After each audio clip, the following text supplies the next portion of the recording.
નમસ્કાર દર્શક મિત્રો, ધ લોકસત્તા શોમાં આપનું સ્વાગત છે। આજથી લગભગ 4,500 વર્ષ પહેલા જ્યારે આધુનિક વિજ્ઞાન અને ટેકનોલોજીનો જન્મ પણ થયો ન હતો, ત્યારે ઇજિપ્તના કારીગરોએ એક એવું સ્થાપત્ય રચ્યું જે આજે પણ વિશ્વને ચકિત કરી દે છે। તે છે ગિઝાનો મહાન પિરામિડ।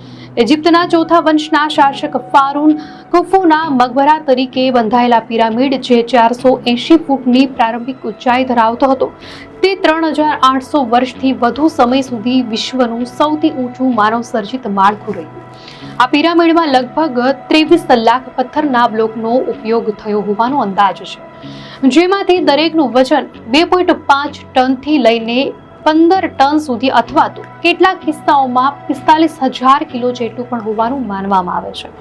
આટલું વિશાળ અને વજનદાર પથ્થરોને તે યુગની મર્યાદિત તકનીકોથી આટલી ઊંચાઈ પર કેવી રીતે ગોઠવવામાં આવ્યા, તે સવાલ આજે પણ એક મોટું રહસ્ય બનેલું છે। પ્રાચીન ઇજિપ્તવાસીઓ મૃત્યુ પછીના જીવનમાં અતૂટ વિશ્વાસ ધરાવતા હતા।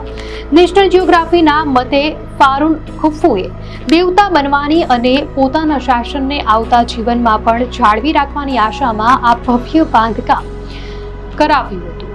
પિરામિડ માત્ર એક કબર નહોતી, પરંતુ તે મૃત ફારૂનના આત્માને સ્વર્ગમાં ચડવા માટેની એક સીડી હતી।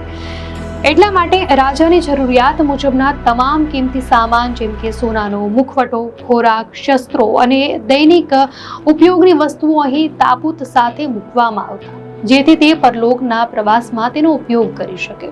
જો કે આ કિંમતી ખજાનાના કારણે લૂંટારાઓનો ખતરો રહેતો, જેનાથી બચવા માટે પિરામિડની અંદર જટિલ ચેમ્બર, સુરંગો અને ગુપ્ત માર્ગો બનાવવામાં આવ્યા હતા, જે તેના સ્થાપત્યને વધુ રહસ્યમય બનાવે છે। સ્કેન પિરામિડ પ્રોજેક્ટ હેઠળ વૈજ્ઞાનિકોએ રેડિયોગ્રાફી જેવી આધુનિક તકનીકોનો ઉપયોગ કરીને મુખ્ય પ્રવેશદ્વાર પાસે 31 ફૂટ લાંબો છુપાયેલો કોરિડોર પણ શોધી કાઢ્યો હતો, જે કદાચ પિરામિડના વજનને વહેંચવા માટે બનાવવામાં આવ્યો હતો।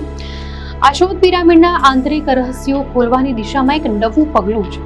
પિરામિડ કોણે બનાવ્યા? લાંબા સમય સુધી એવું માનવામાં આવતું હતું કે ગુલામો દ્વારા કામ કરાવાયું હતું, પરંતુ તાજેતરની પુરાતત્વીય શોધોએ આ માન્યતાને ખોટી સાબિત કરી છે।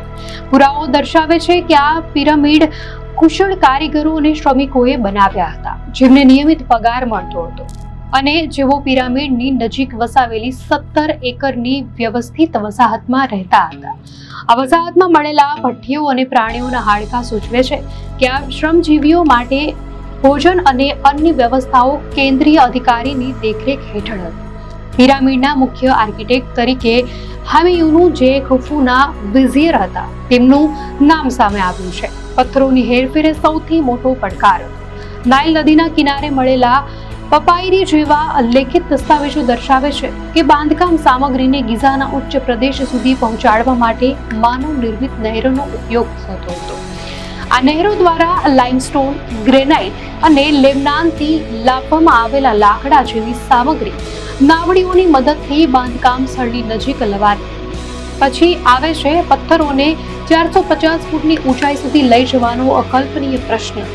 આજે પણ એન્જિનિયરિંગ નિષ્ણાંતો આના પર એકમત નથી।